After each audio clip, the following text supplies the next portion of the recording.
M23.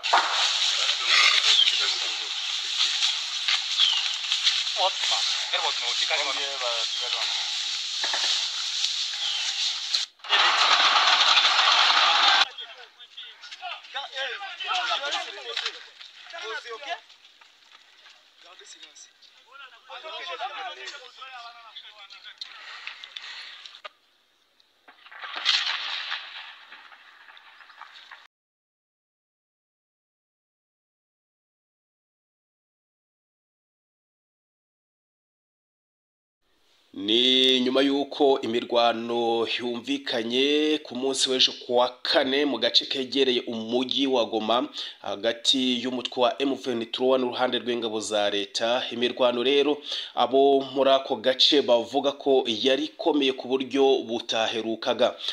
Uruhande rwa M23 ruvuga ko ibisasu by'ingabo za leta byahitanye abasivile bagera kuri 5 aho rugenzura. Andi makuru oyo akaba avuga ko igisasu kivuye mu ruhande rwa M23 cyaguye imugunga hafi ya Goma ndetse kikica abasivile 5.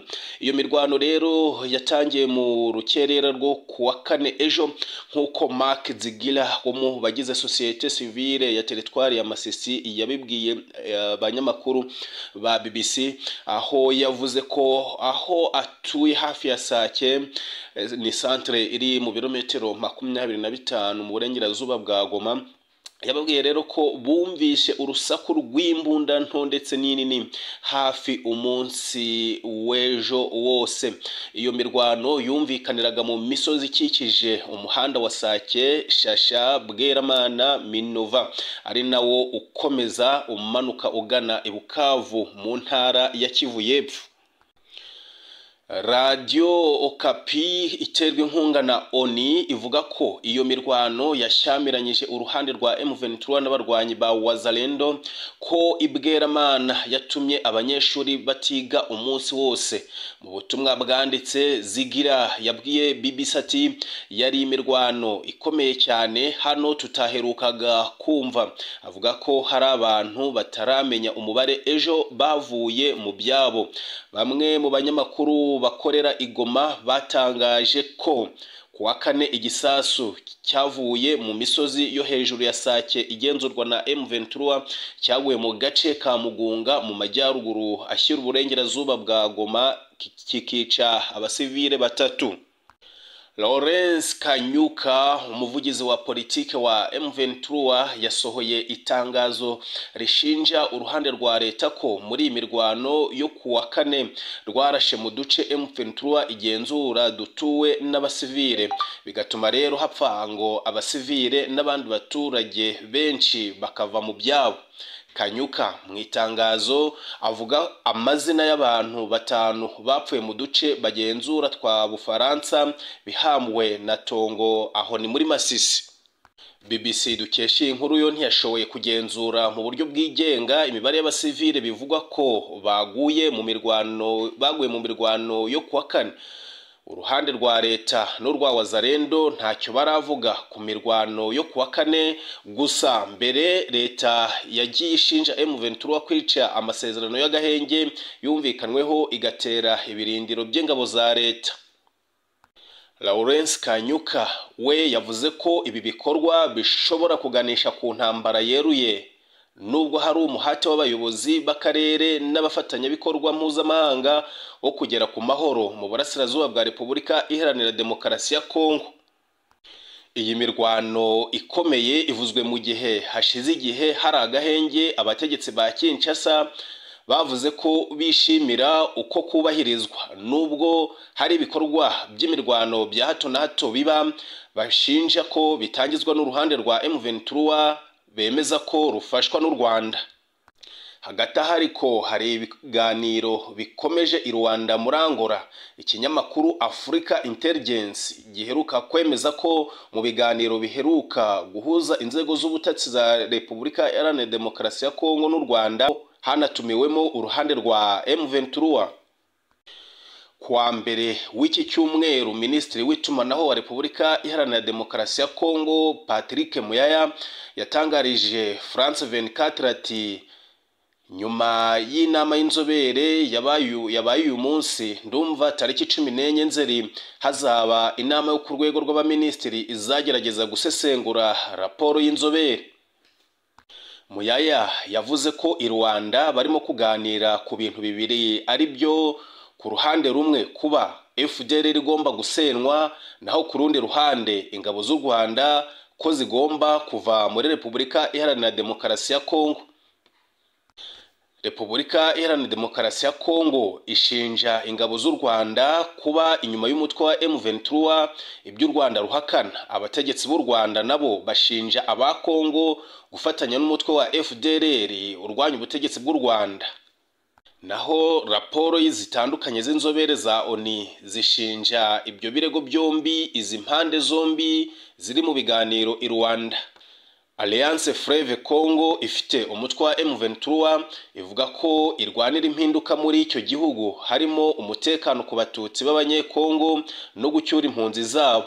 Gusa ubu yongeyemo ingingo yo gukuraho ubutegetsi bwa Felix Tshisekedi imushinja imiyoborere mibi.